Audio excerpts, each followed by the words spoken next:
নিষ্কণ্টক এবং ready plot যারা চাচ্ছেন তাদের জন্য খুবই উপযোগী এইচআর গ্রুপের এইচআর স্যাটেলাইট সিটি। আপনারা দেখতে পাচ্ছেন একদম এই যে 25 ফিট রোড একদম রেডি এবং রেডি প্লটের সঙ্গে এই যে রাস্তা বনায়ন গাছপালা লাগানো হয়েছে। আপনারা যারা রেডি প্লট খুঁজছেন তাদের জন্য খুব উপযোগী। আমি লোকেশনটা একটু বলে দিই। এই লোকেশনটা হচ্ছে আপনারা ওয়াশপুর চেনেন, বসিলা ব্রিজ পার হয়ে হাতের ডান দিকে যে ওয়াশপুর পড়ে, ওয়াশপুরের পাশ দিয়ে যে রোড গেছে এই রোডের একদম সংলগ্ন এই প্রজেক্টটা। আমি আরেকটু বলছি, আপনারা যারা বসিলা ব্রিজ চেনেন, বসিলা ব্রিজ থেকে নেমে হাতের ডান দিকে ওয়াশপুরের পাশ দিয়ে যে রোডটা গিয়েছে এই রোডটার সঙ্গে এই যে রোডটা দেখতে পাচ্ছেন একদম ব্যস্ততম একটা বড় রোড। এই রোডের সঙ্গেই এই প্রজেক্টটা। এটা হচ্ছে ঢাকার কোলাহল যুক্ত, কোলাহল মুক্ত না।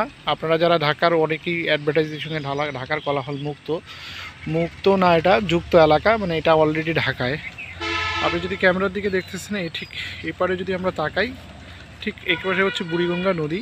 বুড়িগঙ্গা নদীর ওপারেই কিন্তু ঢাকা উদ্যান।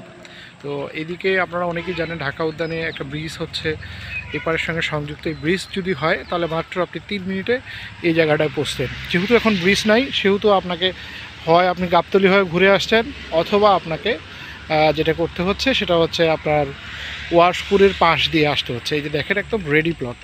তো এছাড়াও আপনারা গুগল ম্যাপে গিয়ে এইচআর স্যাটেলাইট সিটি লিখে আপনি সার্চ দিলে সরাসরি আপনি এই জায়গাটা দেখতে পাচ্ছেন। আমি পুরো জায়গাটা ওই যে পিছন দিকে দেখেন, আমি একটু দেখানোর চেষ্টা করি।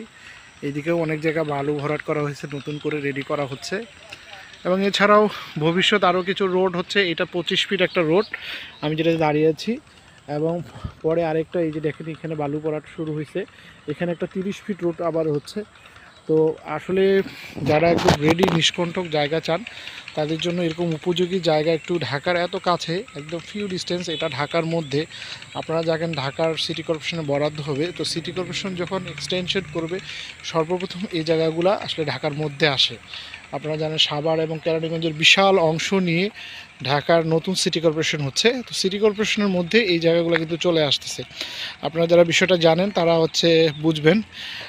তো আমার মনে হয় যারা একটু নিষ্কণ্টক রেডি প্লট চাচ্ছেন, একটু কম দামে প্লট চাচ্ছেন, যেহেতু খুব বড় প্রজেক্ট এখনও রেডি হয়নি, খুব বড় সড়োভাবে রেডি হয়নি, সেহেতু আপনি দামের জায়গাটা হয়তো একটু ছাড় পাবেন। এই জন্য আমার মনে হয় আশেপাশে যে রেটে প্লট বিক্রি হচ্ছে তাদের থেকে এইচআর স্যাটেলাইট সিটি একটু কম দামে প্লট বিক্রি করছে। তো আমার মনে হয় আপনারা আসেন, জায়গাটা পরিদর্শন করেন, আপনার কাঙ্ক্ষিত প্লটটা নিয়ে যান। আপনি দেখেন এখানে একজন সাইনবোর্ড দিয়ে তার প্লটটা বুঝে দিয়েছে জাভেদ মোশাররফ। এটা হচ্ছে আমি যতটুকু জানি যে ভূমিমন্ত্রী ছিল রাশেদ মোশাররফ 96 সালে, সে ভূমিমন্ত্রী ছিল জাভেদ মোশাররফ। উনি শুনছে উনি 2টা প্লট নিয়েছে। ওই যে পিছন দিকে আমি একটু দেখানোর চেষ্টা করি, ওখানে আরেকটা প্লটের সাইনবোর্ড দেওয়া, এই যে দেখা যাচ্ছে সাইনবোর্ড আছে। তো আমার মনে হয় যারা নিঃসন্দেহ রেডি প্লট পাবেন তাদের জন্য খুব উপযোগী। সবাই ভালো থাকবেন।